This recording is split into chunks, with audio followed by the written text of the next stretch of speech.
नमस्कार दोस्तों, आज हम पढ़ेंगे कोसी का घटवार, जिसके लेखक है शेखर जोशी। अभी खप्पर में 1/4 से भी अधिक गेहूँ शेष था। खप्पर में हाथ डालकर उसने व्यर्थ ही उलटा पलटा और चक्की के पाटों के वृत्त में फैले हुए आटे को झाड़कर एक ढेर बना दिया। बाहर जाते जाते उसने फिर एक बार और खप्पर में झाँक कर देखा, जैसे यह जानने के लिए कि इतनी देर में कितनी पिसाई हो चुकी है, परंतु अंदर की मिकदार में कोई विशेष अंतर नहीं आया। खस खस की ध्वनि के साथ अत्यंत धीमी गति से ऊपर का पाट चल रहा था। घट का प्रवेश द्वार बहुत कम ऊंचा था। खूब नीचे तक झुककर वह बाहर निकला। सर के बालों के बाहों पर आटे की एक हल्की सफ़ेद परत बैठ गई थी।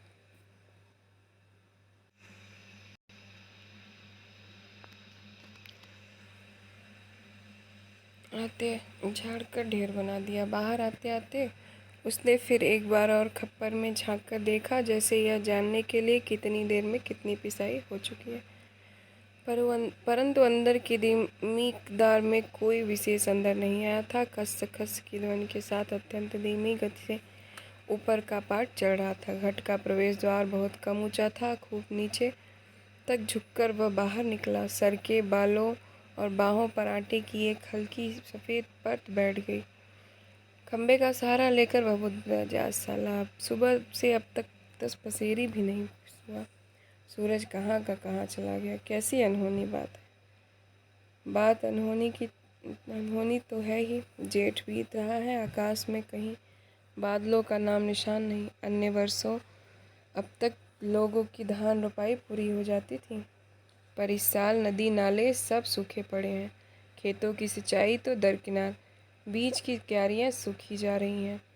छोटे नाले गूलों के किनारे के घट महीनों से बंद हैं। कोसी के किनारे है गुसाई का यह घट, पर इसकी चाल ऐसी कि लड्डू घोड़े की चाल को मात देती है। चक्की के निचले खंड में छिछर छिछर की आवाज़ के साथ पानी को काटती हुई मथानी चल रही थी। कितनी धीमी आवाज़। अच्छे खाते पीते ग्वालों के घर में दही की मथनी इससे ज़्यादा शोर करती है। इसी मथानी का वह शोर होता था कि आदमी को अपनी बात नहीं सुनाई देती, और अब तो भले नदी के पार कोई बोले तो आवाज़ यहाँ तक सुनाई दे जाए। छप छप छप पुरानी फौजी पैंट का घुटना तक मोड़कर गुस्साई पानी के गूल के अंदर चलने लगा। कहीं कोई सुराख निकास हो तो बंद कर दे, एक बूंद पानी भी बाहर न जाए। बूंद की कीमत इन दिनों प्रायः आधा फलांग चलकर वह बांध पर पहुंचा। नदी की पूरी चौड़ाई को घेरकर पानी का बहाव घट की गूल की ओर मोड़ दिया गया था। किनारे की मिट्टी को लेकर उसने बांध में 1-2 स्थान पर निकास बंद किया और फिर गूल के किनारे किनारे चलकर घट पर आ गया। अंदर जाके उसने फिर पाटों के वृत्त में फैले हुए आटे को बहार कर ढेरी में मिला दिया। खप्पर में अभी थोड़ा बहुत गेहूँ शेष था। वटकर बाहर आया। दूर रास्ते पर एक आदमी सर पर पिसान रखे उसकी ओर जा रहा था। गुसाई ने उसकी सुविधा का ख्याल कर वहीं से आवाज़ दे दी, हैं हो यहाँ नंबर देर में आएगा। 2 दिन का पिसान अभी जमा है, ऊपर उद्मे संख्या घट में देख लो। उस व्यक्ति ने मुड़ने से पहले एक बार और प्रयत्न किया। खूब ऊंचे स्वर पुकार को बोला, जरूरी है जी, पहले भी हमारा नंबर ही लगा दोगे। गुसाई होठों मुस्कुराया। साला कैसे चीखता है, जैसे घट की आवाज़ इतनी हो कि मैं सुन न सकूं। कुछ कम ऊंची आवाज़ में उसने हाथ हिलाकर उत्तर दे दिया, यहाँ ज़रूरी का भी बाब रखा है जी, तुम ऊपर चले जाओ। वह आदमी लौट गया। महल की छाँव में बैठकर गुसाई ने लकड़ी के जलते कुंदे को खोदकर चिलम सुलगाई और गुड गुड करता हुआ धुआं उड़ाता रहा। खस्सर खस्सर की चक्की का पाट चल रहा था। किट किट किट किट। खप्पर के से दाने गिराने वाली चिड़िया पाट पर टकरा रही थी कि चिचर खिचर की आवाज़ से साथ मस्थानी पानी को काट रही थी, और कहीं कोई आवाज़ नहीं। कोसी के बहाव में भी कोई ध्वनि नहीं। रेती पत्थरों में के बीच टकने पत्थर भी अपना सिर उठाए आकाश को निहार रहे थे। दोपहरी ढलने पर भी इतनी तेज धूप, कहीं चिड़ैया भी नहीं बोलती। किसी प्राणी का प्रिय अप्रिय स्वर नहीं। सूखी नदी के किनारे बैठा गुसाई सोचने लगा, क्यों उस व्यक्ति को लौटा दिया। लौट तो वह जाता ही। घट के अंदर टच्चे पड़े पिसान के थैलों को देखकर 2-4 क्षण की बातचीत का असरा ही होता। कभी कभी गुसाई को यह अकेलापन काटने लगता है। सूखी नदी के किनारे यह अकेलापन नहीं, जिंदगी भर साथ देने के लिए जो अकेलापन उसके द्वार पर धरना देकर बैठ गया है, वही जिसे अपना कह सके, ऐसे किसी प्राणी का स्वर उसके लिए नहीं। पालतू कुत्ते बिल्ली का स्वर भी नहीं। क्या ठिकाना ऐसे मालिक का जिसका घर द्वार नहीं, बीवी बच्चे नहीं, खाने पीने का ठिकाना नहीं। घुटनों तक उठी हुई पुरानी फौजी पैंट के मोड़ को गुसाई ने खोला। कूल में चलते हुए थोड़ा भीग गया था, पर इस गर्मी में उसे भीगी पैंट की शीतलता अच्छी लगी। पैंट के सलवटों को ठीक करते करते गुसाई ने हुक्के की नली से मुंह हटाया। उसके होठों में बाएं कोने पर हल्की सी मुस्कान उधर आई। बीती बातों को याद गुसाई सोचने लगा कि इसी पैंट की बदौलत वह अकेलापन उसे मिला है। नहीं, याद करने को मन नहीं करता। पुरानी, बहुत पुरानी बातें या वह भूल गया है, पर हवलदार साहब की पैंट की बात उसे नहीं भूलती। ऐसी ही फौजी पैंट पहनकर हवलदार धर्म सिंह यहाँ आया था। लॉन्ड्री की धुली नोकदार क्रीज वाली पैंट, वैसी ही पैंट पहनने की महत्वाकांक्षा लेकर गुसाई फौज में गया था, पर फौज से लौटा तो पैंट के साथ साथ जिंदगी का अकेलापन भी उसके साथ आ गया। पैंट के साथ और भी कितनी स्मृतियाँ संबंध है। उस बार की छुट्टियों की बात, कौन महीना, हाँ बैसाख ही था। सर पर फौजी वर्दी, पहला एनुअल फॉल पर बरजाया तो चिड़वन की आग तरह खबर इधर उधर फैल गई। बच्चे बूढ़े सभी उससे मिलने आए थे। चाचा का गोट एकदम भर गया। ठसाठस बिस्तर की नई एकदम साफ चकमक लाल नीली धारियों वाली दरी आंगन में बिछानी पड़ी थी। लोगों को बिठाने के लिए खूब याद है, आंगन का गोबर दरी में लग गया था। बच्चे बूढ़े सभी आए थे। सिर्फ चना गुड़ या हल्द्वानी के तंबाकू का लोभ नहीं था। कल के शर्मीले गुसाई को इस नए रूप में देखने का कौतूहल भी था, पर गुसाई की आंखें उस भीड़ में जिसे खोज रही थी वह वहाँ नहीं थी। नाला के पार अपने गांव में भैंसों के कटैया को खोजने के बहाने दूसरे दिन लक्ष्मा आई थी, पर गुसाई उस दिन उससे मिल न सका। गांव के छोकरे की गुसाई की जान को बवाल हो गया। बुढ़े नरसिंह प्रधान उन दिनों ठीक ही कहते थे, आजकल गुसाई को देखकर सबनिया का लड़का भी अपनी फटी गेर की टोपी को तिरछी पहनने लगा है। दिन रात बिल्ली के बच्चों की तरह छोकरे उसे के पीछे लगे रहते थे, सिगरेट बीड़ी या गपशप के लोभ में। एक दिन बड़ी मुश्किल से मौका मिला था उसे लक्ष्मा को पतेल के लिए जंगल जाते देखकर। वह छोकरों से कांकड़ के शिकार का बहाना बनाकर अकेले जंगल को चल दिया। गांव की सीमा से बहुत दूर काफल के पेड़ के नीचे गुसाई के घुटने पर सर रखकर लेटी लेटी लक्ष्मा काफल खा रही थी। पके गदराए गहरे लाल काफल। खेल खेल में काफलों की छीना झपटी करते गुसाई ने लक्ष्मा की मुट्ठी टप टप काफलों का गाढ़ा लाल रस की पैंट पर गिर गया। लक्ष्मा ने कहा था, इसे यहीं रख जाना, मेरी पूरी बाह की कुर्ती इसमें से निकल जाएगी। वह खिलखिलाकर अपनी बात पर स्वयं ही हंसती थी। पुरानी बात क्या कहा था गुसाई ने, याद नहीं पड़ता। तेरे लिए मखमल की कुर्ती ला दूंगा मेरी सुआ, या कुछ ऐसा ही। पर लक्ष्मा को मखमल की कुर्ती किसने पहनाई होगी? पहाड़ी पार के रमुआ ने, जो तोरी निशाड़ के लेकर उसे ब्याहने आया था, जिसके आगे पीछे भाई नहीं, बहन नहीं, माई बाप नहीं, परदेश में बंदूक की नोक पर जान रखने देखो छोकरी कैसे दे दें हम? लक्ष्मा के बाप ने कहा था। उसका मन जानने के लिए गुसाई ने टेढ़े तिरछे बात चलवाई थी। उसी साल मंगसिर की एक ठंडी उदास शाम को गुसाई की यूनिट सिपाही किशन सिंह ने क्वार्टर मास्टर स्टोर के सामने खड़े खड़े उसे कहा था, हमारे गांव के राम सिंह ने जिद की तभी छुट्टियां बढ़ानी पड़ी। 19 साल की उसकी शादी थी। खूब अच्छी औरत मिली है यार, शक्ल सूरत भी खूब है, एकदम पटाखा, बड़ी हंसमुख है। तुमने तो देखा ही होगा, तुम्हारे गांव के नज़दीक की है, लक्ष्मा कुछ ऐसा ही नाम है। गुसाई को याद नहीं पड़ता कौन सा बहाना बनाकर वह किशन सिंह के पास से चला आया था। रम डे थे उस दिन। हमेशा आधा पैग लेने वाला गुसाई उस दिन पेशी करवाई थी। मलेरिया प्रिकॉशन न करने के अपराध में सोचते सोचते गुसाई बुदबुदाए साले छूटे। गुसाई सोचने लगा, उस साल छुट्टियों में घर से विदा होने से एक दिन पहले वह मौका निकालकर लक्ष्मण से मिला था। गंगानाथ अज्जियों की कसम, जैसा तुम कहोगे मैं ऐसा ही करूँगी। आंखों में आंसू भरकर लक्ष्मण ने कहा। वर्षों से वह सोचता आया, कभी लक्ष्मण से भेंट होगी तो ऐसे कहेगा कि वह गंगानाथ जागर लगाकर प्रायश्चित जरूर कर ले। देवी देवता की झूठी कस्में खाकर उन्हें नाराज करने से क्या लाभ मिला। जिस पर भी गंगानाथ का कोप हुआ कभी फल फूल नहीं पाया, पर लक्ष्मण से कब भेंट होगी यह वह नहीं जानता। लड़कपन से संगी साथी नौकरी चाकरी के लिए मैदानों में चले गए हैं। गांव की ओर जाने का उसका मन नहीं होता। लक्ष्मण के बारे में किसी से पूछना उसे अच्छा नहीं लगता। जितने दिन नौकरी रही वह पलटकर अपने गांव नहीं आया। एक स्टेशन से दूसरे स्टेशन का वॉलंटियरी ट्रांसफ़र लेने वालों की लिस्ट में नायक गुसाई सिंह का नाम ऊपर आता रहा। लगातार 15 साल तक। पिछले वैसाख में ही वह गांव लौटा।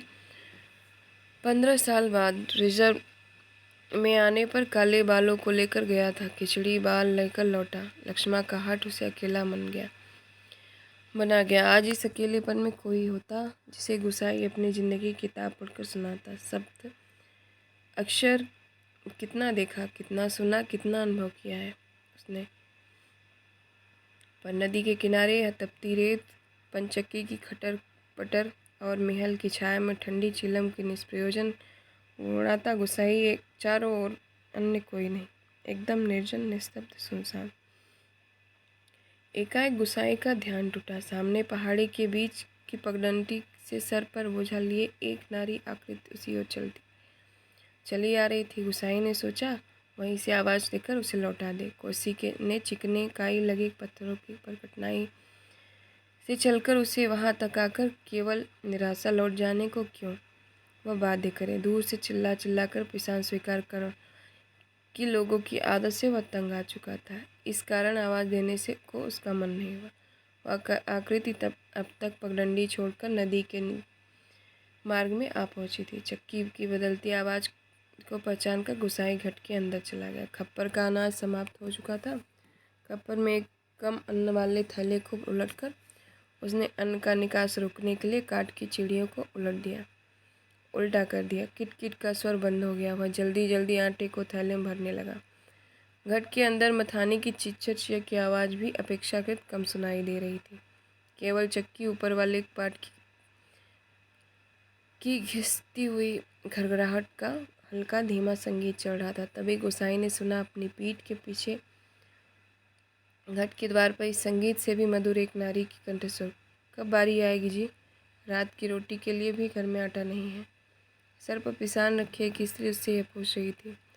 गुसाई को उसका स्वर परिचित सा लगा। चौंक कर उसने पीछे मुड़कर देखा। कपड़े में पिसान ढीला बंधा होने के कारण बोझ का एक सिरा उसके मुख के आगे आ गया था। गुसाई उसे ठीक से नहीं देख पाया, लेकिन तब भी उसका मन जैसे आशंकित हो। अपनी शंका का समाधान करने के लिए वह बाहर आने को मुड़ा, लेकिन तभी फिर अंदर जाकर पिसान के थैलों को उधर उधर रखने लगा। काठ की चिड़िया किटकिट बोल रही थी और उसी गज के साथ गुसाई को अपने हृदय की धड़कन का आभास हो रहा था। घट के छोटे कमरे में चारों ओर पिसे हुए अन्न का चूर्ण फैल रहा था, जो अब तक गुसाई के पूरे शरीर पर छा गया था। इस कृत्रिम सफेदी के कारण वह वृद्ध सा दिखाई दे रहा था। स्त्री ने उसे नहीं पहचाना। उसने दोबारा वही शब्द दोहराए। वह अब भी तेज धूप में बोझा सर पर रखे गुसाई का उत्तर पाने को आतुर थी। शायद नकारात्मक उत्तर मिलने पर वह उल्टे पांव लौटकर किसी अन्य चक्की का सहारा लेती। दूसरी के पार के प्रश्न को गुसाई न टाल पाया। उत्तर देना ही पड़ा। यहाँ पहले ही टीला लगा है, देर तो होगी, उसने दबे दबे स्वर में कह दिया। स्त्री ने किसी प्रकार की अन्य विनय नहीं की। शाम के आटे का प्रबंध करने के लिए वह दूसरी चक्की का सहारा लेने को लौट। गुसाई झुककर घर से बाहर निकला। मुड़ते समय स्त्री की एक झलक देखकर उसका संदेह विश्वास में बदल गया था। हताश सा वह कुछ क्षणों तक उसे जाते हुए देखता रहा और फिर अपने हाथों सिर पर गिरे हुए आटे को झाड़कर एक दो कदम आगे बढ़ा। उसके अंदर किसी अज्ञात शक्ति ने जैसे उसे वापस उस स्त्री को बुलाने को बाध्य कर दिया। आवाज़ देकर उसे बुला लेने को उसने मुख खोला, परंतु आवाज़ न दे सका। एक झिझक, एक समर्थता थी। जो उसका मुंह बंद कर रही थी। वह स्त्री नदी तक पहुंच चुकी। गुसाई के अंतर में तीव्र उथल पुथल मच गई। इस बार आवेग इतना तीव्र था कि वह स्वयं को नहीं रोक पाया। लड़खड़ाती आवाज़ में उसे पुकारा, लक्ष्मा। घबराहट के कारण वह पूरे जोर से आवाज़ नहीं दे पाया था। स्त्री ने आवाज़ नहीं सुनी। इस बार गुसाई ने स्वस्थ होकर पुकारा, लक्ष्मा। लक्ष्मण ने पीछे मुड़कर देखा। मायके में उसे सभी इसी नाम से पुकारते थे। यह संबोधन उसके लिए स्वाभाविक था, परंतु उसे शंका शायद यह थी कि चक्की वाला एक बार पिसान स्वीकार न करने पर भी दोबारा उसे बुला रहा है, या उसे केवल भ्रम हुआ है। उसने वहीं से पूछा, मुझे पुकार रहे हैं जी? गुसाई ने संयत स्वर में कहा, हाँ, ले आओ, हो जाएगा। लक्ष्मण क्षण भर रुकी और फिर घट की ओर आई। अचानक साक्षात्कार होने का मौका न होने देने की इच्छा से गुसाई व्यवस्था का प्रदर्शन करता हुआ महल की छांव में चला गया। लक्ष्मण पिसान का थैला घट के अंदर रखा ही बाहर से निकलकर उसने आंचल की ओर से मुंह पोंछा। तेज धूप में चलने के कारण उसका मुंह लाल हो गया था। किसी पेड़ की छाया में विश्राम करने की इच्छा से उसने इधर उधर देखा। महल के पेड़ की छाया में घट की ओर पीठ के गुसाई बैठा हुआ था। निकट के पास स्थान में दाड़िम के पेड़ की छाया को छोड़कर अन्य कोई बैठने लायक स्थान नहीं था। वह उसी ओर चलने लगी। गुसाई की उदारता के कारण रीढ़ी सी होकर ही जैसे उसने निकट आते आते कहा, तुम्हारे बाल बच्चे जीते रहें घटवार जी। बड़ा उपकार का काम कर दिया तुमने। ऊपर के घट में भी जाने कितनी देर लंबा मिलता। अजात संतति के प्रति दिए गए आशीर्वाद वचनों को गुसाई ने मन ही मन विनोद के रूप में ग्रहण किया। इस कारण उसकी मानसिक उथल पुथल बहुत कम हो गई। लक्ष्मण उसकी ओर देखे इससे पूर्व ही उसने कहा, जीते रहे तो तेरे बाल बच्चे। लक्ष्मण, मायके कब आई? गुसाई ने अंतर में घुमड़ती आंधी को रोककर यह प्रश्न इतने संयत स्वर से किया जैसे वह अन्य 10 आदमियों की तरह लक्ष्मण के लिए एक साधारण व्यक्ति हो। दाड़िम की छाया में पात पतेल झाड़कर बैठते ही लक्ष्मण ने संकित दृष्टि से गुसाई की ओर देखा। कोसी की सूखी धार अचानक जल प्लावित होकर बहने लगी। तो भी लक्ष्मण को इतना आश्चर्य न होता जितना अपने स्थान से केवल 4 कदम दूरी पर गुसाई को इस रूप में देखने पर हुआ। विस्मय से आंखें फाड़कर वह उसे देखे जा रही थी, जैसे अब भी उसे विश्वास न हो रहा हो कि जो व्यक्ति उसके सम्मुख बैठा है वह उसका पूर्व परिचित गुसाई ही है। तो जाने लक्ष्मण क्या कहना चाहती थी, शेष शब्द उसके कंठ में ही रह गए। हाँ, पिछले साल पलटन से लौट आया था। वक्त काटने के लिए घट लगवा दिया। गुसाई ने ही पूछा, बाल बच्चे ठीक हैं? आंखें जमीन पर टिकाए गर्दन हिलाकर संकेत से ही उसने बच्चों की कुशलता की सूचना दे दी। जमीन पर गिरे एक दाड़िम के फूल को हाथों में लेकर लक्ष्मण उसकी पंखुड़ियों के एक एक निदेश तोड़ने लगी और गुसाई पतली सींक लेकर आग को कुदेरता रहा। बातों का क्रम बनाए रखने के लिए गुसाई ने पूछा, तू अभी और कितने दिन मायके ठहरने वाली है? अब लक्ष्मण के लिए अपने को रोकना असंभव हो रहा। टप टप वह सर नीचा किए आंसू गिराने लगी। सिसकियों के साथ साथ उसके उठते गिरते कंधों को गुसाई देखता रहा। उसे यह नहीं सूझ रहा था कि वह किन शब्दों में अभी अपनी सहानुभूति प्रकट करे। इतनी देर बाद सहसा गुसाई का ध्यान लक्ष्मण के शरीर की ओर गया। उसके गले में चरे सुहाग चिन्ह नहीं था। हतप्रभ गुसाई उसे देखता रहा। वह अपनी व्यावहारिक अज्ञानता पर उसे बेहद झुंझलाहट हो रही थी। आज अचानक लक्ष्मण से भेंट हो जाने पर वह उन सब बातों को भूल गया जिन्हें वह कहना चाहता था। इन क्षणों में वह केवल मात्र श्रोता बनकर रह जाना चाहता था। गुसाई की सहानुभूतिपूर्ण दृष्टि पाकर लक्ष्मण आंसू पोंछती हुई अपना दुखड़ा रोने लगी। जिसका भगवान नहीं होता उसका कोई नहीं होता। जेठ जेठानी से किसी तरह पिंड छुड़ाकर यहाँ माँ की बीमारी में आई थी, वह भी मुझे छोड़कर चली गई। एक अभागा मुझे रोने को रह गया है, उसी के लिए जीना पड़ रहा है। नहीं तो पेट पर पत्थर बांधकर कहीं डूब मरती। जंजाल काटता। यहाँ काका काकी के साथ रह रही हो? गुसाई ने पूछा। मुश्किल पड़ने पर किसी का नहीं होता जी। बाबा की जायदाद पर उनकी आंखें लगी हैं। सोचते हैं कहीं मैं हक न जमा लूँ। मैंने साफ साफ कह दिया, मुझे किसी का कुछ नहीं लेना देना। जंगलात का लीशा ढो ढो कर अपनी गुजर कर लूँगी। किसी का आँख का कांटा बनकर नहीं रहूँगी। गुसाई ने किसी प्रकार की मौखिक संवेदना नहीं प्रकट की, केवल सहानुभूतिपूर्ण से उसे देखता भर गया। दाड़िम के वृक्ष से पीठ टिकाकर लक्ष्मण घुटने मोड़कर बैठी थी। गुसाई सोचने लगा, 15-16 साल किसी की जिंदगी में अंतर लाने के लिए कम नहीं होते। समय का यह अंतराल लक्ष्मण के चेहरे पर भी एक छाप छोड़ गया था, पर उसे लगा उस छाप के नीचे वह आज भी 15 वर्ष पहले की लक्ष्मण को देख रहा है। कितनी तेज धूप है इस साल। लक्ष्मण का स्वर उसके कानों में पड़ा, प्रसंग बदलने के लिए ही, जैसे लक्ष्मण ने यह बात जानबूझकर कही हो। और अचानक उसका ध्यान उस ओर चला गया जहाँ लक्ष्मण बैठी थी। दाड़िम की फैली फैली डंकी डालों से छनकर धूप उसके शरीर पर पड़ रही थी। सूरज की एक पतली किरण न जाने कब से लक्ष्मण के माथे पर गिरी हुई एक लट को सुनहरी रंगीनी धूप में डूबा रही थी। गुसाई एकटक उसे देखता रहा। दोपहर तो बीत चुकी होगी, लक्ष्मण ने प्रश्न किया तो गुसाई का ध्यान टूटा। हाँ, अब तो 2 बजने वाले होंगे, उसने कहा। उधर धूप लग रही हो तो इधर आजा छाँव में, कहता हुआ गुसाई एक जम्हाई लेकर अपने स्थान से उठ गया। नहीं नहीं, यही ठीक है, कहकर लक्ष्मण ने गुसाई की ओर देखा, लेकिन वह अपनी बात कहने के साथ ही दूसरी ओर देखने लगा था। घट के कुछ देर पहले ही डाल हुआ पिसान समाप्ति पर था। नंबर पर रखे हुए पिसान की जगह उसने जाकर जल्दी जल्दी लक्ष्मण का अनाज खप्पर में खाली कर दिया। धीरे धीरे चलकर गुसाई गुल के किनारे तक गया। अपनी अंजलि से भरकर उसने पानी पिया और फिर पास ही एक बंजर घट के अंदर जाकर पीतल और एल्युमिनियम के कुछ बर्तन लेकर आग के निकट लौट आया। आसपास पड़ी हुई सूखी लकड़ियों को बटोरकर उसने आग सुलगाई और एक काले पोती बटलोई में पानी रख कर जाते जाते लक्ष्मण की ओर मुड़ कर कह गया, चाय का टाइम भी हो रहा है, पानी उबल जाए तो पत्ती डाल देना, पुड़िया में पड़ी है। लक्ष्मण ने उत्तर नहीं दिया। वह उसे नदी की ओर जाने वाली पगडंडी पर जाता हुआ देखती रही। सड़क के किनारे की दुकान से दूध लेकर लौटते लौटते गुसाई को काफ़ी समय लग गया था। वापस आने पर उसने देखा कि एक 6-7 वर्ष का बच्चा लक्ष्मण की देह से सटकर बैठा हुआ है। बच्चे का परिचय देने की इच्छा से जैसे लक्ष्मण ने कहा, इस छोकरे को घड़ी भर के लिए भी चैन नहीं मिलता, जाने कैसे पूछता खोजता मेरी जान खाने को यहाँ भी पहुँच गया। गुसाई ने लक्ष्य किया कि बच्चा बार बार उसकी दृष्टि बचाकर माँ से किसी चीज़ के लिए जिद कर रहा है। एक बार झुंझलाकर लक्ष्मण ने उसे झुड़क दिया, चुप रहा, अभी लौट कर घर जाएंगे, इतनी देर क्यों मरा जा रहा है। चाय के पानी में दूध डालकर गुसाई फिर उसी बंजर घट में गया। एक थाली में आटा लेकर वह गुल के किनारे बैठा बैठा उसे गूंथने लगा। महल के पेड़ की ओर आते समय उसने साथ में 2-1 बर्तन और ले लिए। लक्ष्मण ने बटलोई में दूध चीनी डालकर चाय तैयार कर दी थी। एक गिलास में एक अनेमल का मग और एक एल्युमिनियम में स्टीन में गुसाई ने चाय डालकर आपस में बांट ली। पत्थरों से बने बेढंगे चूल्हे के पास बैठकर रोटियां बनाने का उपक्रम करने लगा।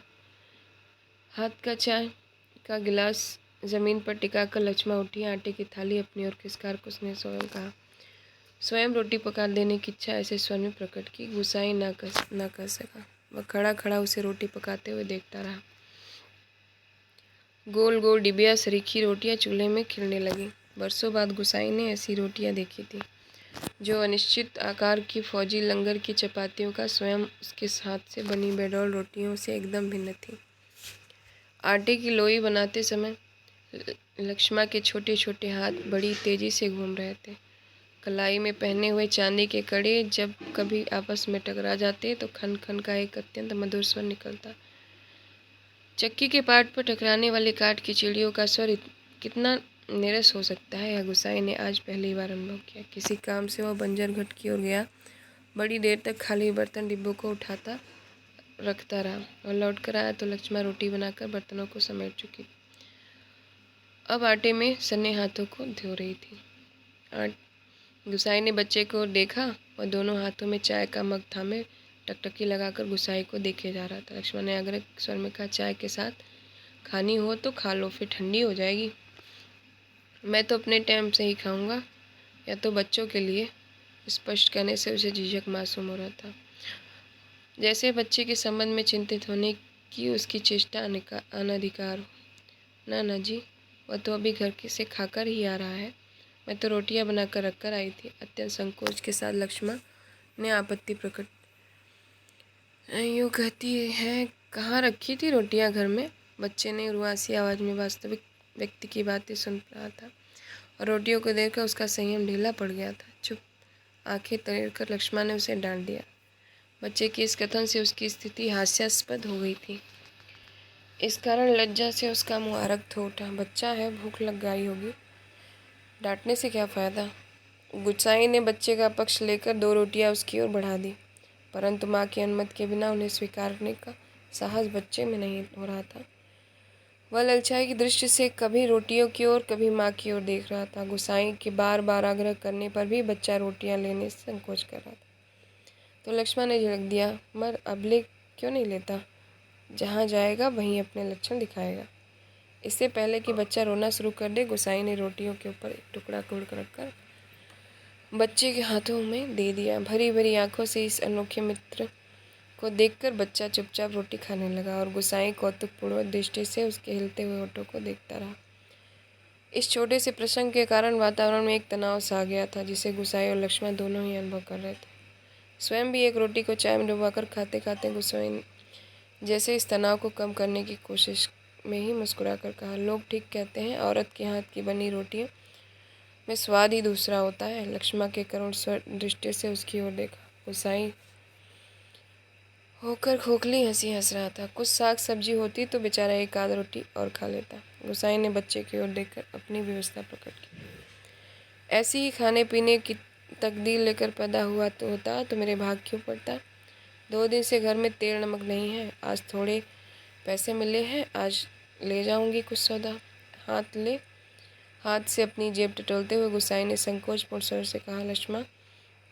लक्ष्मण ने जिज्ञासा से उसकी ओर देखा। गुसाई ने जेब से एक नोट निकालकर उसकी ओर बढ़ाते हुए कहा, ले, काम चलाने की रख ले, मेरे पास अभी और है। परसों के दफ्तर से मनी ऑर्डर आया था। नहीं नहीं जी, काम तो चल ही रहा है।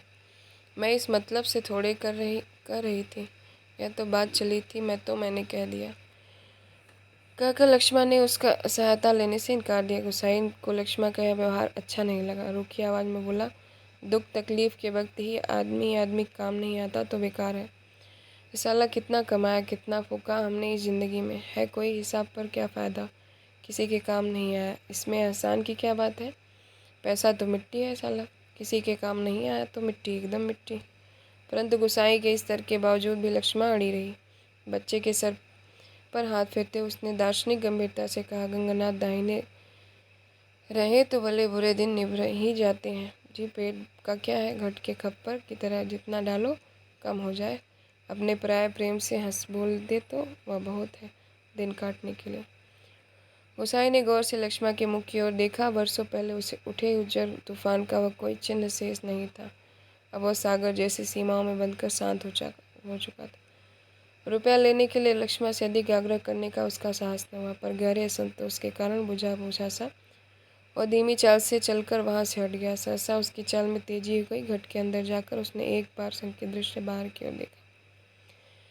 लक्ष्मण उस ओर पीठ किए बैठी थी जिसने उसने जल्दी जल्दी अपने निजी आटे के दिन से 2-2.5 सेर और करीब आटा निकालकर लक्ष्मण के आटे में मिला दिया और संतोष की एक सांस लेकर वह हाथ झाड़ता हुआ बाहर आकर बांध की ओर देखने लगा। ऊपर के बांध पर किसी को घूमते हुए देखकर उसने हाँक दी। शायद खेत की सिंचाई के लिए कोई पानी तोड़ना चाहता था। बांध की ओर जाने से पहले वो एक बार लक्ष्मण के निकट गया। पिसान पीस जाने की सूचना उसे देकर वापस लौटते हुए फिर टिटक कर खड़ा हो गया। मन की बात कहने में जैसे उसे झिझक हो रही थी। अटक अटक कर बोला, लक्ष्मण। लक्ष्मण ने सिर उठाकर उसकी ओर देखा। गुसाई को चुपचाप अपनी ओर देखते हुए पाकर उसे संकोच होने लगा। वह न जाने क्या कहना चाहता है। इस बात की आशंका से उसके मुंह का रंग अचानक फीका उड़ने लगा। पर गुसाई ने झेकते हुए केवल इतना ही कहा, कभी 4 पैसे जुड़ जाएं तो गंगानाथ जागर लगाकर भूल चूक की माफ़ी मांग लेना। भूत परिवार वालों को देवी देवता के कोप से बचा रहना चाहिए। लक्ष्मण की बात सुनने के लिए वह नहीं रुका। पानी तोड़ने वाले खेतिहर से झगड़ा निपटाकर कुछ देर बाद लौटते हुए उसने देखा, सामने वाले पहाड़ की पगडंडी पर सर पर आटा लिए लक्ष्मण अपने बच्चे के साथ धीरे धीरे चली जा रही थी। वह उन्हें पहाड़ी के मोड़ तक पहुंचने तक टकटकी बांधे देखता रहा। घट के अंदर काठ की चिड़िया अब भी किटकिट की आवाज़ कर रही थी। चक्की का पाट खिसर खिसर चल रहा था और मथानी का पानी काटने की आवाज़ आ रही थी और कहीं कोई स्वर नहीं। अब सब